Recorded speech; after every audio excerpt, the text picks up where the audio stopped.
morning. Welcome to Freeworld News, and what a great week this has been. It's sunny in Edinburgh, and we have our new website live, so check it out. We've got a crossword coming up soon. So I'm going to start off by asking you a little bit about what's happening with regard to currency. Okay, well, continued high volatility. It's almost becoming usual to see sterling go up or down 2 cents. Similar movements with the euro, maybe a little bit less. So I just had sort of like a catch-up thing here. At the moment, the euro, on the back of some weaker inflation figures for the EC, is trading at 109, Yeah. and sterling's at 138.50. 3 months ago, sterling was at 152, which is good 10% stronger. So we've seen a huge devaluation in sterling, and we will see. It'll be more expensive to go on holiday, etc. But the euro is actually pretty much exactly where it was 3 months ago, 109. But I think the tone has changed now. At that time, we were thinking maybe it's heading towards parity, and then for a long while after that, the euro almost became a currency refuge, and it went up, and I think we probably saw something like 115 in the middle of that.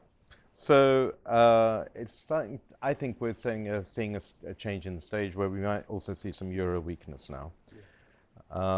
Of course, the pound is going down. The pound is going down, and this is probably something to do with Brexit. Yeah, that's right. Brexit is the big game in town, and I think we're now seeing some of the secondary effects. We're seeing a huge pressure on the Conservative Party. We've got Boris Johnson, the current London mayor,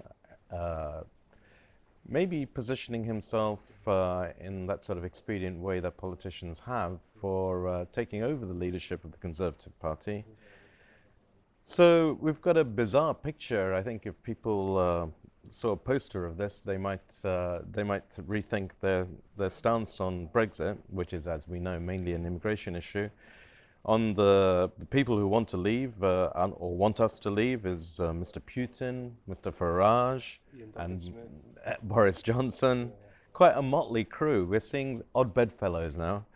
And people who want to stay, Mr. Cameron, the whole of the Scottish nation. The FTSE 100, there was a few. Yeah.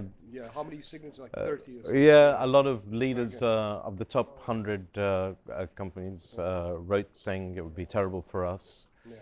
But then there's quite a few leaders who want to stay also. It's really polarizing, isn't it? Yeah, it's almost like, I mean, the trouble is the biggest split is in the Conservative Party. And, I think people assessing the political expediency of this, I mean, they're hitching they want the free ride to get to votes, right? Yeah. But we're getting some quite strange complications now. For instance, we have the Conservative Party that's in power, etc.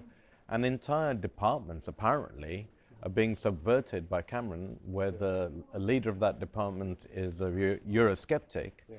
And they're not allowed to access some of the work that their department is doing because it's anti the government stance. So we're sort of getting towards the edges of democracy here and entering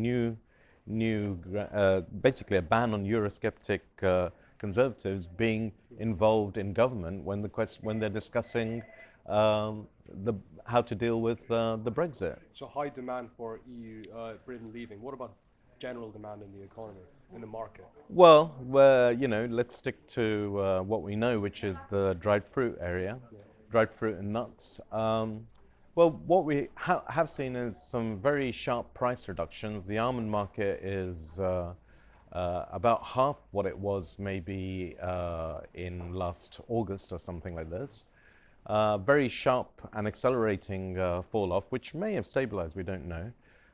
Similarly with Brazil's, walnuts have already done their thing. So we've got cheap dollar commodity prices, which actually countervail against the 10% loss in currency.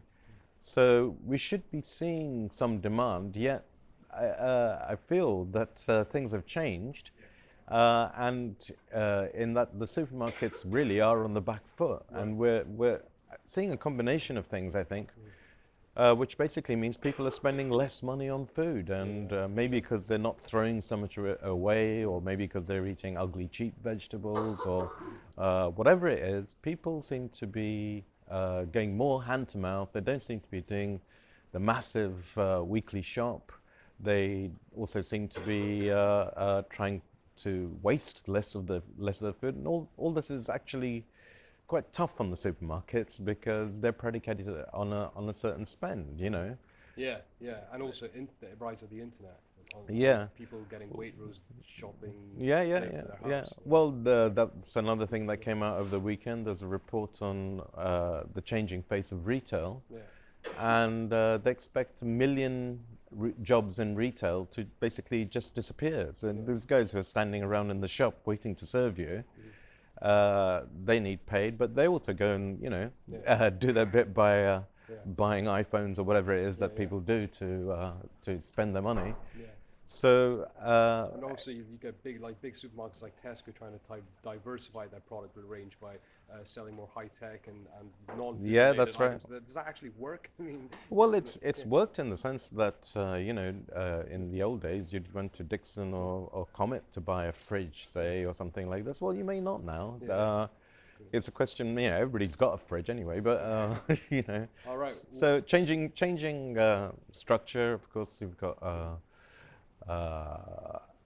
Morrison's to sell via Amazon. That's what somebody's holding up a little sign. So, but there's a lot of flux going on in retail, and we don't know what retail is going to look like in 10 years. But one thing is for certain, it's going to employ a lot less people. Right. That's it from us today.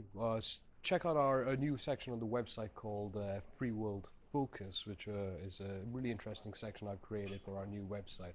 What we aim to do with Freeworld Focus is have feature articles written by us in the office regarding all sorts of different issues which affect us every day. For example, stuff related to the global value chain, just to give a bit of insight into what we're doing and, you know, provide interesting information, thought-provoking information to both our customers and our suppliers. So I really hope you enjoy browsing through the new website. I've designed it so that it's easy to use, easy to navigate around, and provides information in a concise and clear way. So we hope you enjoy our new website.